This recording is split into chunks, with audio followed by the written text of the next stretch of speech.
Ya oli ku Yugi Update TV kosinza obanga otuuliza mukwano gwange we bali kwekumira ku mayengo gano.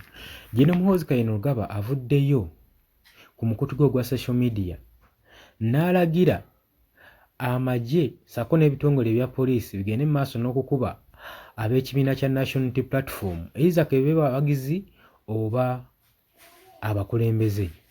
Mu posti ye gy'akoze akoze waati agambye nti nno in the past we had very weak CDF.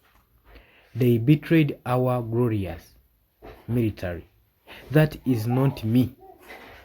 We will beat noob into a proper. If they touch a single NRM supporter, they will suffocate.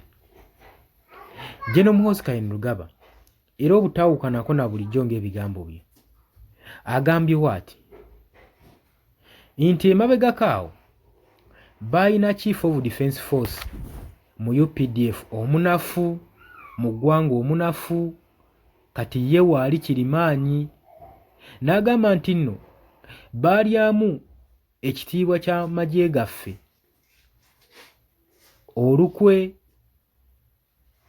naye oyo teyalinze General Muhoozi Kayinirugaba CDF oyo yali bali naye nze ffe tujja kuba aba National Unity Platform emiggo egisigaddewo gikwata ettaka paka we tunaabafukamiza. Ate ke bageza ne bakwata ku munna NRM yenna ku muwagizi wa NRM kajja bajjuutuka abadde General Muhoozi Kayinirugaba.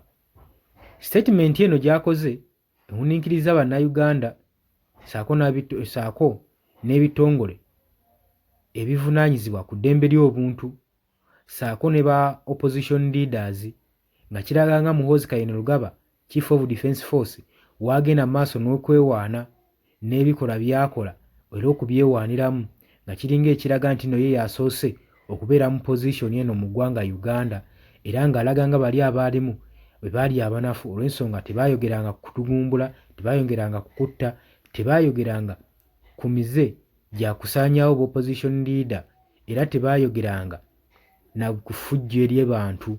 Kati alabanga bo abaali tebakola era agamba yeye Chief of Defence Force eyali abeddewo mu generations eziyise.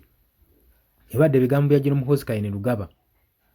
Oli ku Yugi Update TV kosinza obanga otuuliza gwagala otwegattako kiri wansi waliwo ekigambo subscribe kikooneko obeere ng'otwegattako n'obubaka obwo bubalekedde mikwano gyange mbaagala nnyo mweraba.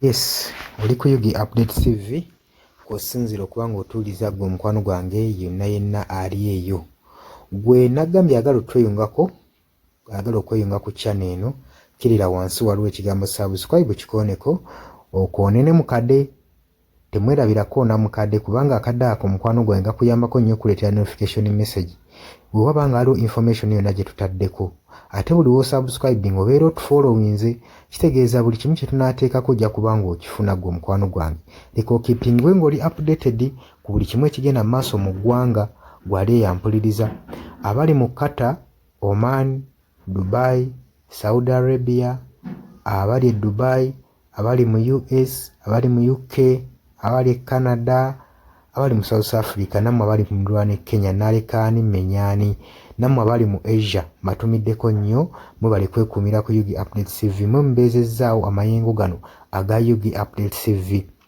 Mikwano gyange sola beebaza kinnoomu wabula nsazeewo nkozese lino eddoboozi ery'ewamu nsobole okubeebaza mwebale kuyimirizaawo channel eno mwebale mwabajja naddala mwabajja mu comment section ne mukomentinga ne muteekako endowooza yammwe ne mutangaaza bannayuganda ku ki ekiteekeddwa ekituufu okukolebwa gwe okusinziira ku ndowooza yo.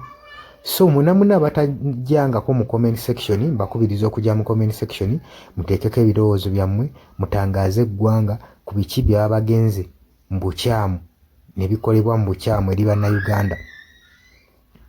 Dani ku Airlines e Kenya naawe nkutumiddeko ennyo naye jangu mu comment section oteese toteekako buteesi linnya lyo mujje mu comment section mwe abasharinga aba likinga nammwe abasubscribinga mwe muyimirizaawo amayengo ga channel eno. Enamba y'essimu gye mbateeredde awo eya nooti 726 nooti emu 67994. Eyo ennamba ya WhatsApp eri mu kimyufu. Ye nnamba gy'ogenda oyita kuba gy'osobola okuyitako gwe mukwano gwange ayagala okulanga wamu naffe. Ng'alina bizinensi yo ng'ogyagala tugikulangire nga wandyetaaze ogikulangira. Eyo nnamba gy'oba oyitako ku WhatsApp osobole okuba nga naye bizinensi yo gikuba abantu tugikulangire gwe mukwano gwange ali eyo ampuliriza. Ne ngenda mu maaso n'okulabula abantu ku biki ebigenda mu maaso mu ggwanga naddala ng'akalulu kano aka 2026 katuukuse kengedde. Kati buli muntu alina kubeera vigilant, olina kubeera bulindaala oleme kutunda mwoyo gwo mukwano gwange.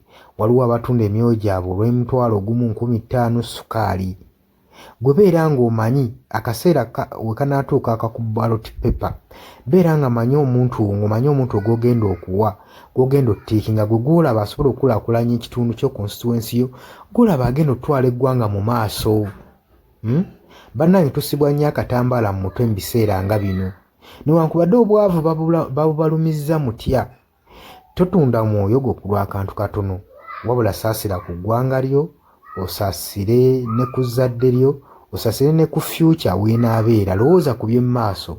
Weewaawo abamu muyinza okulowooza ng'ebyo batabakwatako nga tebikwatako, naye ensobi yonna yonna ekolebwa eiza relative, sengaawo, maamawo, kojjaawo, biyinza otutuuka ng'ekyo ekizibu gwe kyetooloddeko, ate olaba ebikwatirako biyinza otutuuka esa ne byetooloola ne bifundikira nga bikkutteko gwe mukwano gwange ali eyo. So kyenva nkubiriza baganda bange mwenna abali ku Yugi Update TV ogenda maaso n'okusharinga information eno. Baganda baffe beebereremu ate era baleme kutunda mwoyo gwa ggwanga, babeere nga batambulira ku mazima, nga bayimirira ku mazima, nga bayimirirawo ku lw'eggwanga lyaffe erijja mu maaso, ku lwa future y'abantu baffe n'eggwanga lyaffe mu maaso, kubanga buli muntu ekigenda mu maaso kati akiraba. Gwe atalaba kigenda mu maaso nkakasa obeera muzibe. Ate era ne muzibe naye alina byawulira ebimukyemula omutima, kati n'amanya nti no mu ggwanga mulimu kino. So nkubiriza buli omu obeere lalabayi wa munno, osobole okuba nga oli kalabaalaba w'oyo ku biki ebigenda mu maaso. Obakubirize n'omubakubiriza. Waliwo abali mu byalo nga tebamanyi kigenda mu maaso. Mubaagaliza subscribinga ku mikutu gino bategere ebigenda mu maaso mu ggwanga lyaffe.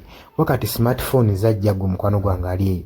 Wabula mbaagaliza olunaku olulungi, mubale kwekumira ku Yugi Update TV, mubatana subscribinga mugere mu maaso n'okusubscribinga. Mbaagala nnyo era mweraba.